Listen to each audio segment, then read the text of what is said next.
heck? Wait, hey, Scott Schmidt. Hey, Hey, buddy. hey, it's Andre, Andrew. how's it going? Oh, I'm good. What are we eating this morning in the Harbinger headquarters canteen? It's not really busy here yet. There's not a lot of people in the cafeteria eating, but they're serving one thing. What is this? Well, I came in early because I heard there was still some birthday cake left over from last night, so I'm sliding in to get a last piece of that. Oh, it's so good. It's like just a nice, moist and delicious vanilla birthday cake with like really colorful sprinkles and stuff. Well, and we were celebrating you guys at last night's party. That was so fun. It was so good to celebrate the 1 year birthday of Forgotten Corner, the show that you co-host with Jeremy Appel, Big Shiny Takes, and Tech Won't Save Us. All of the shows were celebrating their first birthday. It was a spectacular night. But you know what? I woke up this morning and I was like, wait a minute. That was actually a really dangerous idea for all of us to gather together like that, wasn't it? Well, I mean, I guess it depends on how much stock you put into this little virus that's going around. I figure, like, what's a few hugs among friends who are celebrating a birthday? Oh, exactly. Well, it was so important to celebrate, right? I didn't want to have to pass that up. And actually, it could be that was the very first Canadian left media super spreader event. That would be so amazing. We would feel incredibly proud about that, wouldn't we? I think we should actually there's got to be a way to get into a Wikipedia entry about this. Like that's an OG kind of thing to pull off. It's amazing. Well, you know what? You yourself were actually recently at a super spreader event. Scott, tell me a little bit about the Medicine Hat anti-mask rally. When did that happen? So in serious, and I did attend an actual what may or may not have turned out to be a super spreader event. I'm pretty sure it was.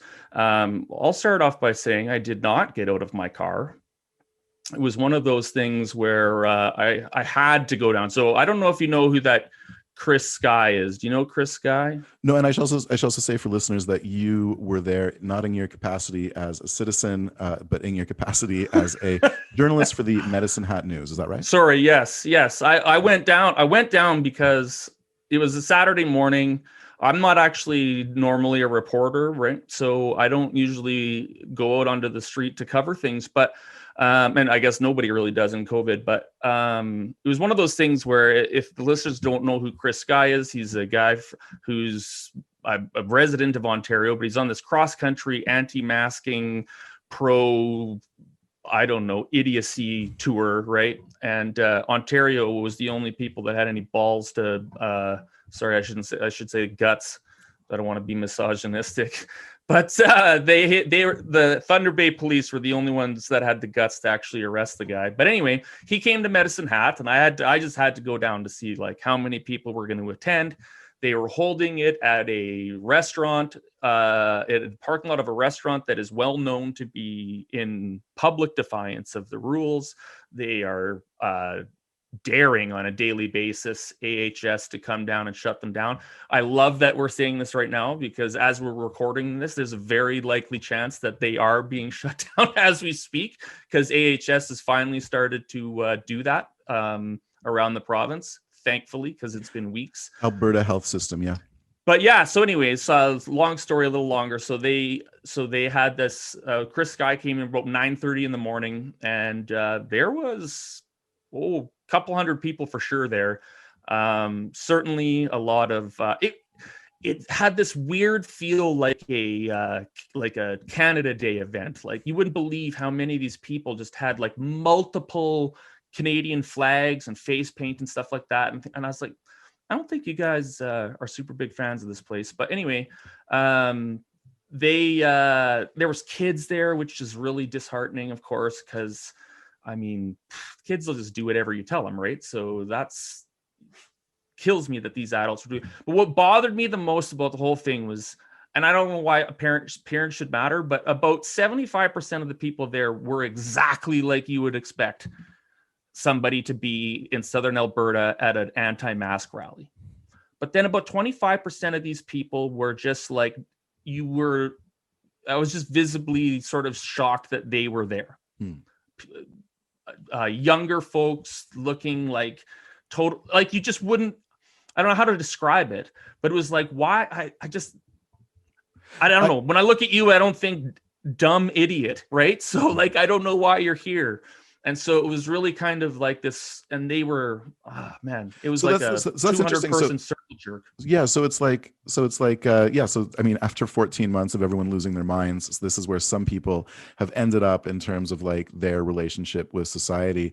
Yeah, so watching the sort of like your interaction with that experience on Twitter was weird. And then of course when you had heard that there was an outbreak there, you were like, oh no, I'm freaking out, you have to go get tested. The test came back negative, you're okay. But it makes me think too about how like in Montreal last week the anti-mask protest had congregated outside of the Stade Olympique, the Olympic Stadium in the East End, where they're actually doing mass vaccinations. So they basically had to like they basically closed off and emptied out the stadium so that the anti-maskers, wouldn't be infecting people who were. Anyways, it was like a whole shit Right. show, and it was really twisted. So like it's interesting as the weather changes, seeing people do this more and more. And the big one in Alberta after the Medicine Hat rally was the Bowden Rodeo. That Yeah. sounds like a good time. What was going on there? So for people across the country, Bowden is a town about 30 kilometers outside of Red Deer, Alberta. And I don't even know what to, I don't know what to say. It is I mean, this is an event that where like a lot of people from outside Alberta are going to be like, yeah, that makes sense. Like, I just feel like there's a perception of how Alberta is, and the people that attended this event are exactly like that group. Like, that is just exactly what you think. I mean, we just recently voted to make rodeo our provincial sport, right? So, I mean, Alberta this culture, was yeah. Albertans coming together to be Albertan. And I didn't obviously go to this event. It's a 4-hour drive from where I live, but I saw everything from hundreds quoted in a story to 4,000 to 5,000 as attended. The sources that I rely on best peg at around a couple thousand anyway. So we had at least thousands of people together. Obviously, they were like in protest of masks and things like that. So there was none of that going on. And they came together to have a friggin' rodeo. And what's really crazy about this is that the mayor of Bowden, this event was widely publicized that it was going to happen. The mayor of Bowden had attempted to get AHS, Alberta Health Services, and the RCMP to do something about this event before it happened. Like, don't let this happen. And they let it happen. And the only response was the premier tweeting a couple times about how bad it was. Damn you guys for damn it. And that's really all he did. That was it. We're going to be exploring that on the panel with Stephen and Emily in just a moment. Yeah, we'll let that go. The good news though, Scott, is you also, I got to see on Twitter, were vaxxed last week, which is awesome. Yes. Congratulations. That rules. Thank you. But it doesn't have you feeling that amazing, and you might want to tease the latest episode of The Forgotten Corner, where maybe there's a little bit of good news, bad news. Who are you guys speaking with on this week's episode? So Dr. Gosha Gasparovitz is a developmental biologist from the University of Calgary, and she's a main member now of the Zero COVID Canada group. She has been from day one, not like 5-6 months in, like from last March on, has been saying, we can't do this flatten the curve thing. We can't do it like we're doing. It will create waves. It will do all of these things. It'll kill people. We need to get to zero COVID. We need to do what Australia, New Zealand, some of the Eastern Asian countries have done. We need to do that. And it's possible, right? So we had her on in February, and it was right after the Alberta had launched its stage 1 of its reopening plan after the Christmas wave, if that's what you want to call it. So we're finally starting to reopen. Of course, we had only gotten down to we still had like 6,000 active cases at the time. We reopened, started to go down. Anyway, she came on the show in February and said, this is a terribly, terribly, terribly bad idea. Here's exactly what's going to happen. And it's going to result in 2,000 cases a day in this many weeks, blah, blah, blah, blah, blah. They, of course, ignored. She was in the media all week. They, of course, ignored her. They did everything that they said they were going to do here. They reopened. Of course, where are we at? 2,000 cases a day plus now. The worst. We have more cases than anywhere in North America. The worst it's ever been in Alberta, this kind of thing. So we had Gosha on again today, or this week, because what we wanted to do was reiterate to people that the message that is being nationwide spread is a bad word during a pandemic, but the message that has been spread far and wide in this country has been inaccurate from day one.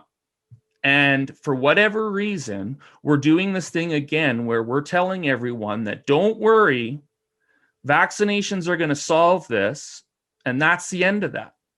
And what she is saying is that vaccinations are a fantastic tool in the fight against COVID-19.